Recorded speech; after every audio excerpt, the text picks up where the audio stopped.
नमस्कार। आपका स्वागत है रेडियो द्वारका में और हमारे कार्यक्रम जीवन बदलते हैं मंत्र।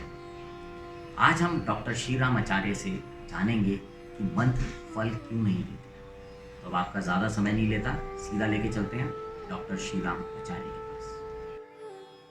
भगवती श्री ललिता महात्रिपुर सुंदरी एवं भगवान सदाशिव को प्रणाम करते हुए आप सभी को मेरा नमस्कार।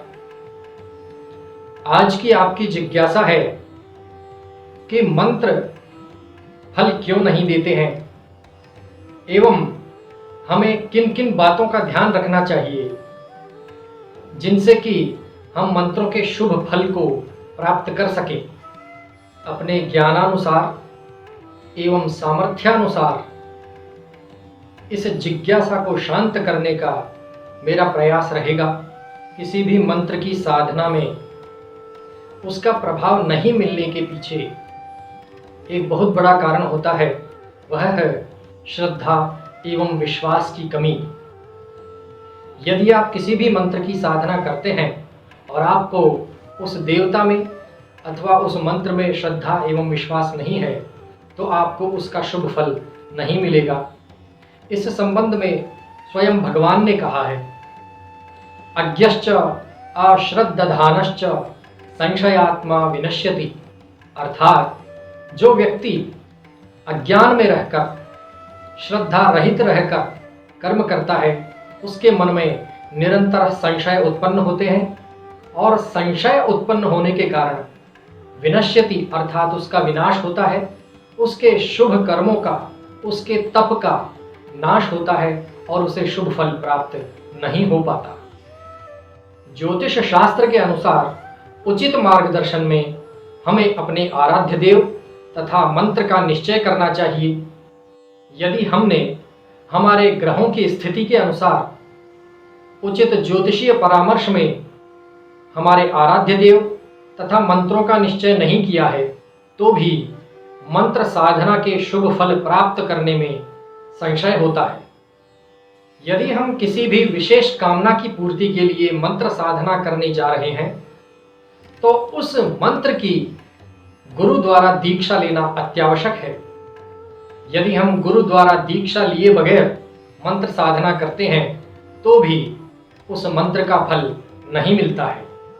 इस संबंध में हमारे शास्त्र कहते हैं कि किसी भी पुस्तक के द्वारा या अन्य माध्यमों से किसी भी मंत्र के विषय में जानकारी लेकर उसकी साधना प्रारंभ नहीं करनी चाहिए, बल्कि गुरुजी द्वारा दीक्षा प्राप्त कर उस मंत्र के विषय में विभिन्न जानकारियां प्राप्त कर सभी संशयों को समाप्त करके उस मंत्र की साधना प्रारंभ करनी चाहिए। किसी भी मंत्र के संबंध में शास्त्रोक्त विधि विधान को पूर्ण करते हुए मंत्र साधना करने से ही उसके शुभ फल की प्राप्ति होती है, अन्यथा नहीं। किसी मनोकामना की पूर्ति के लिए किए जाने वाले मंत्र अनुष्ठान को शास्त्रों में बताए गए विधि विधान के साथ ही पूर्ण करना चाहिए। इस संबंध में हमारे पूर्व आचार्यों ने कहा है, यह शास्त्र विधिमुत्सृज्य वर्तते कामकारतः न स सिद्धिम अवाप्नोति न सुखम न पराम गतिम। अर्थात जो व्यक्ति शास्त्रों में बताए गए विधि विधान को छोड़कर मन माने ढंग से मंत्र उपासना इत्यादि कर्म करता है वह सिद्धि को प्राप्त नहीं करता है, न ही उसे सुख प्राप्त होता है और न ही वह परम गति को प्राप्त कर सकता है। मंत्र का शुद्ध उच्चारण करना अत्यावश्यक है। इसके साथ ही कुछ ऐसे नियम हैं जिनका पालन अवश्यमेव करना चाहिए, जैसे कि मंत्रों की जप संख्या तथा समय एवं स्थान निश्चित रहना चाहिए। यदि आप किसी भी मंत्र की 1, 3 अथवा 5 माला या अन्य संख्या में माला जप करते हैं तो नित्य उतनी ही संख्या में मालाएं जप करें, कम अथवा ज्यादा न करें। समय एवं स्थान को सुनिश्चित करना अति आवश्यक है। एक ही स्थान पर बैठकर एक ही आसन का उपयोग करते हुए हमें मंत्र जप करना चाहिए।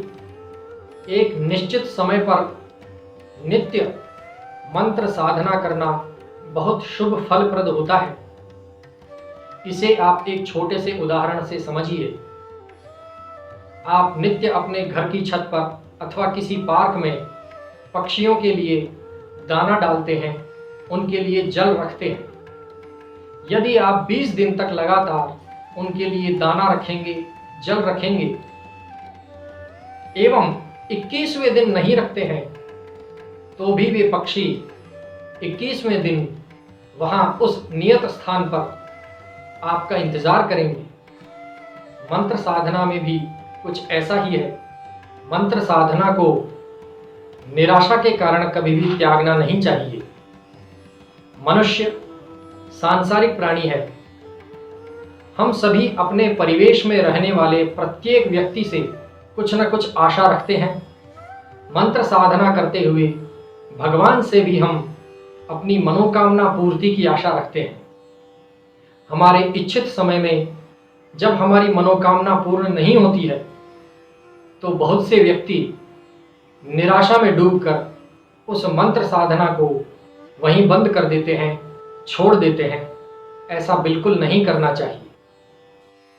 ऐसा करने से हमारे द्वारा अब तक किया गया तप नष्ट होता है और हम दोष के भागी भी बनते हैं।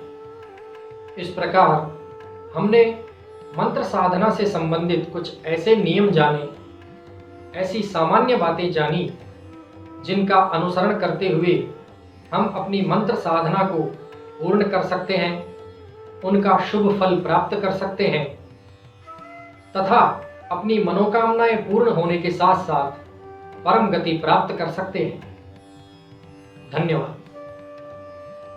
अगर ये कार्यक्रम आपको अच्छा लगे तो इसको शेयर ज़रूर कीजिएगा और कमेंट भी कीजिएगा। अगले एपिसोड में हम आपको सुनाएंगे कि क्या मंत्र वैज्ञानिक हैं। आचार्य जी अगले एपिसोड पे इस बात पर रोशनी डालेंगे। अब आपसे विदा लेते हैं। सुनते रहें रेडियो द्वारका, एक कदम कल की ओर।